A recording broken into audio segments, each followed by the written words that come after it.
وحل الدم وهبينما هل كانوا مقالة الجرو وحن كسوغان هي حرونتا جيمين بلازا وهجوبا يدلنيرو رير بنتلانا كوها لابورين مقالة الجرو وأنا كهرجليين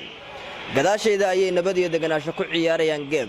أنت بدن دلنيرة هل كانت مادو بدن دلنيرة وحي إيش شيئين إن مركاي جوبتان يمادان أين عياريان عيارتاني أي طبعا كير ستريس كي يولول كي كسوق قادن سوقه يحلي هذا الشغل مركاي كتيرانين دلنيرة دا دحاء حياتي ما ده هل كان حلو والبو أي فرنتهاي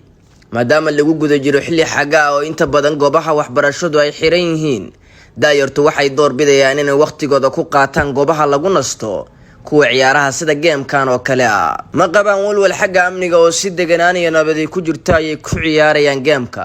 kursi walba waxa fadhiya laba dhalinyaro oo ay ka dhaxayso ciyaartu taas oo ay ka muuqato xamaasad iyo deganaansho amni oo badan haddii aan nimaano halkan waxa yaraatay stress-ka iyo buuqa aanu ka soo qaadno suuqa iyo xilliyada shaqada ayuu yiri mid ka mid ah dhalinyarada halkan uu soo nasasho tagay waxa way halkan waxa noo tahay meesha kaliya markii aan wadaanka ka nimaano shaqooleena shaqo taasoo dhammaysan meelaha stress ka saga yareeno marka waa stressless way ku soo dhawaada gaming plus waa yiraahdaa waxa ku taala agaarka hotel same iyo iskool alwaaxa waa meel runtii dhalinyarada aad ugu kulanto waxa way soo jeedaan game la ciyaaraya xogaa markii game la ciyaarayana stress ku ka yaraanaya marka halkan waxa kula dagaalamnaa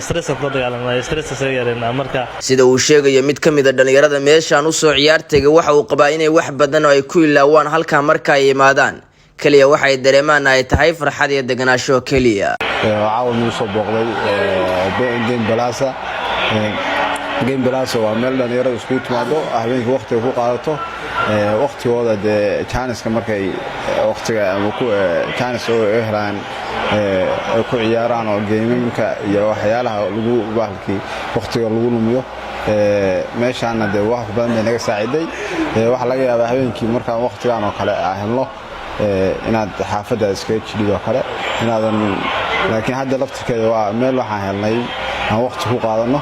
yaxya cumar jaamac waa maamulaha gaming plaza waxa uu sheegay kadib markii ay arkeen baahi badan oo ay dhalinyaradu u qabaan inay ku dhiiradeen inay furaan goobtan si ay ugu nastaan uguna damaashadaan dhalinyarada waqtigoodana ay ku qaataan gaming plaza waa meel madadaalo oo dhalinyaradu ku nastaan waqtigooda ku qaataan gaming plaza waxa nagu dhiirigelisay inaan furno waxay meel baahi badan loo qabo sababtoo ah dhalinyaradii camalkooda ku soo koobanay meherad fariistaan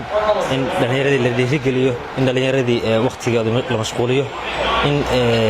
laga hortago waxyaalaha amni darrada keenaysa oo ka tahay in camal la'aantu ay keento gaming plaza waxa hadda ay furan tahay muddo kooban waxayna aad u qancisay dhammaan dhalinyarada iyo dadka magaalada Garowe aqoon-yahanka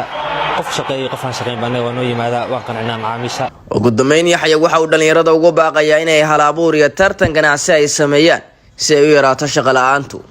dhalinyarada waxaan ugu baaqayaa dhalinyaradu ayaga isku tashan kara ayaga wax qabsan kara hal abuurka ganacsiyadana qof kasta oo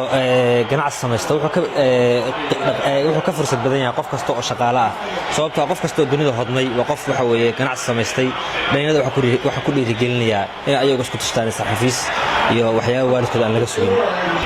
dhalinyarada waxa u furan tartan hal abuur ganacsi ah inta badan dhalinyarada qaarkood waxa ay fadhiyaan in guryaha iyagoo iska indhatiraya fursado badan oo suuqa ka furan qaar kalena waxa uu istaageen ka faa'iideysiga fursadahaasi